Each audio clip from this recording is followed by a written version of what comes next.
That's Shane, favorite character on the show, but we won't open that wound. But I know he. Not a lot of people would admit that. Well, a lot of people don't have my insight. Just joking.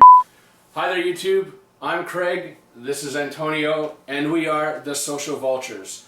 So last episode we were talking about classic movies. I want to talk about upcoming TV series. Wow, that's funny you mentioned that, because today I just finished watching season 4 of Once Upon a Time. And once again, the season finale, it's like, are you kidding me?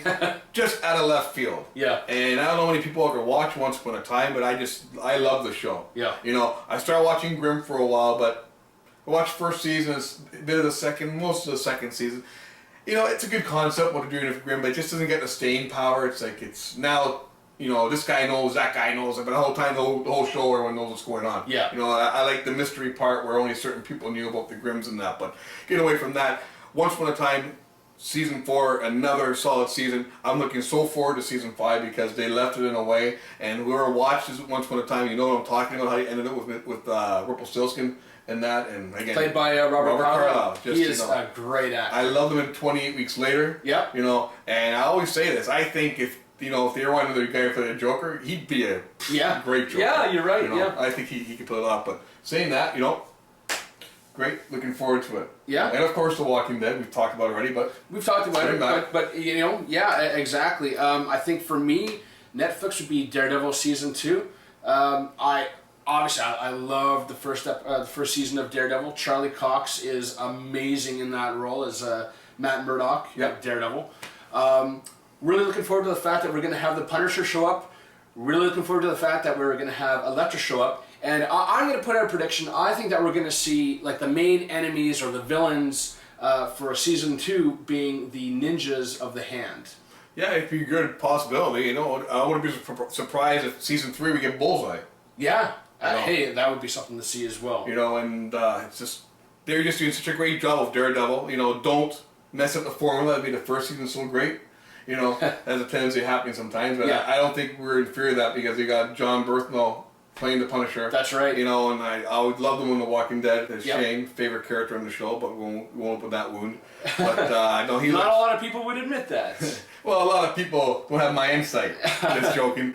But yeah, and next to Thomas Jane, he makes a great Punisher. He looks like Frank Castle. That's what, you know... And he's always been a badass. Even as a cop, he looks a badass. Yeah, you know? absolutely. So just put the skull and the leather on him and a few extra guns. Yeah. Now, I mean, I would imagine that he's going to be coming into the show as possibly a villain that's going to square off against Daredevil. But, you know, we know that the end game for Netflix and Marvel Studios is to have the Defenders show. Yes, that's going to incorporate Daredevil and Jessica Jones and Luke Cage, and I would assume probably the Punisher as well.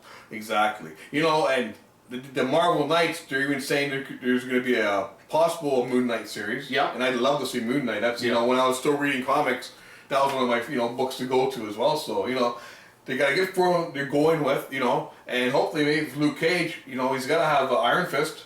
Yeah, absolutely. You know, for sure. But what incarnation of Iron Fist are they going to use? Well, that's a good question. There's been so many Iron Fists now we find out it's, you know, so, but yeah, no, Daredevil for sure, and like I said, Once Upon a Time, and, you know, well, you can't mention 2016 and not put Civil War in that, Captain America 3. Sentence. You know, you got such a solid cast for this movie. You got Jeremy Renner, Scarlett Johansson, Christopher Evans. Mark Ruffalo was reported to have been supposed to be in Civil War, but now he's no longer part of the equation. Probably Sam Jackson as well. Yeah, I see him show up. Don Cheadle will be there, Sebastian Stan, you know, just you go on and on. And I just, you know, I'm trying to stay away from a lot of stuff. They're posting spoilers and, you know, certain artwork, certain pieces. I just want to see a trailer and I'll be happy. I mean, I don't want to end up like when I did Age of Ultron and see too much of it and then kind of like... And then you're let down when you watch the actual I was more upset my popcorn ran out before the movie ended with Age of Ultron. Not Age of Popcorn. Sorry. Age of Popcorn. Yeah, but the only thing that always worries me about a movie with such a big cast and star players in it is sometimes it may come up a little bit flat or fall on its face. Yeah. And I don't think that happened with Captain America because the first two were so good. Yeah. You know, he had strong star part in the second one. He got and the Avengers, like having the cast that was in the Avengers as well. It was so well balanced. Yes, you know, if you take Age of Ultron out of the equation, the Avengers and the first 2 Cap movies, Yeah. the world's a good place. But the second Cap, you go Robert Redford, and all those guys in there, and Sam Jackson, Chris Evans, Scarlett Johansson, and Sebastian Stan, and again, all the, other players in there, and that came up good. So I'm just hoping, stick to the formula, made it great. You gotta hype the movie, you gotta promote your movie, but just less is more. Yeah. The less you show something, the more you're going to want to see it. Because I love what we're doing with Star Wars right now. We're not getting all, 50 million trailers. Yeah. We've seen a teaser and 1 trailer so far. I think they said there'd be 1 more trailer before the movie. Yeah. With that, that, show some, the art doesn't bother me too much seeing images and that, but just show us minimal. Again, to me, less is more. You don't give too much away. Yeah, and I guess we can talk about Star Wars: The Force Awakens. It's not going to be coming out in 2016. It's going to be coming out at the end of 2015, right? Middle of September. Oh, that's December. Yeah, a Christmas release. Exactly. Which is the best time to do it if you want to sell lots of toys. Now, this is a movie they now are speculating could surpass everything. It very well could. I mean, look. There's a lot of power behind the juggernaut, the marketing juggernaut that is Lucasfilms. And you got Disney now, and Disney involved as well. So it's just now you got another license to print money. Yeah, shall we say? But I have faith in J.J. Abrams. He hasn't done anything that hasn't been great. And you put it in the right hands there. Then he got Rogue Squadron coming out. That's right. That was Gareth Edwards. And that will be in 2016, yes, I believe. Yeah, it's 2016. So they're doing what everyone wants. People want more Star Wars movies. Here you go. And Rogue Squadron, I believe, takes place after Return of the Jedi. No. Before Return of the Jedi, or I believe before New Hope. I think it takes place before New Hope. My Star Wars is off, so I'm not even a Star Wars fan. I knew that. No one nerd bomb me, please. So, Yeah, you know what? Actually, it's funny because again, I'm not a big Star Wars guy, but I've read like a lot of the books, especially a lot of the X-wing books, and I am totally pumped for Rogue Squadron. I can't wait to see Wedge and the guys, fight. Flying the X-wings around. Wedge and Biggs and all those guys. That's right, yeah. Biggs Dark Light. Red 3. Yeah. And a little side note, that's Ewan McGregor's uncle. Yes, it is. Yeah. Yes, I'm glad that you knew that. Yeah. Star Wars geeker, come on. Yeah, I should have realized. I should have realized. I'll let it go this time. Now, what about, I just want to talk about one more movie. Okay. Dawn of Justice. Again. It's going to Let's be not great. take too long on this because we'll have an episode dedicated to it for you. Again, less is more. Yeah. They show a lot of stills, a lot of images. You're going to have Aquaman in there. You got Wonder Woman, of course, Batman, Superman, Lex Luthor. They're hinting maybe the Flash is going to be in it now. Yeah. Maybe Cyborg. So there's a lot of hints and rumors and whatnot. Again, I want to stay away from it. I've seen the trailers. I want to see it. I'm a huge Batman guy. Yeah. But you are hyped. You're hyped for it. Of course, yeah. I'm a DC guy before I'm a Marvel guy. Put it that way. And Batman is my favorite character. Out of everyone out there, it's Batman. It'll always be Batman. Yeah. So of course I'm hyped for it. Again, less is more for me. Like I learned my lesson with Age of Ultron. The less I see, the more I'm gonna look forward to it. Yeah. Not just sit there and okay, saw it on YouTube, saw it on Facebook, saw it on Cosmic Book News, saw it on Comic Book News, saw it here, saw it there. So I think it's gonna be brilliant. Zack Snyder, he's got the keys to the kingdom. Yeah. Stay on course. Yeah. And then Justice League is coming. Yeah. And we got some Batman movies because Ben Affleck and Joseph Loeb are working together on that because, when they saw a rough cut of Dawn of Justice, the Warner executives were cheering. They were clapping. Yeah. That's how brilliant I heard the same, so yeah. We're going to get more Batman movies. So, and Ben Affleck, I salute you, sir. You are the Bat. He is the Bat. He is the Bat. He is the Bat. Want to quickly bring it around, get away from the movies, get away from TV. Upcoming NHL season. How do you feel? I'm a Leaf fan, but I'm a smart Leaf fan, and I don't see any playoffs in the equation this season for Toronto. Yeah.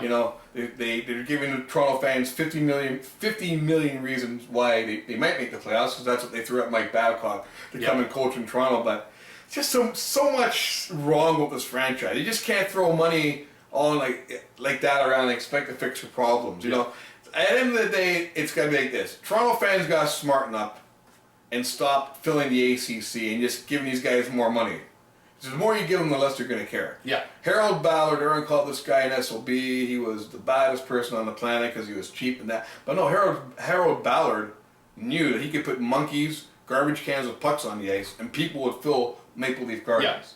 So bottom line is Toronto. Till Toronto fans wake up, don't fill that building every night.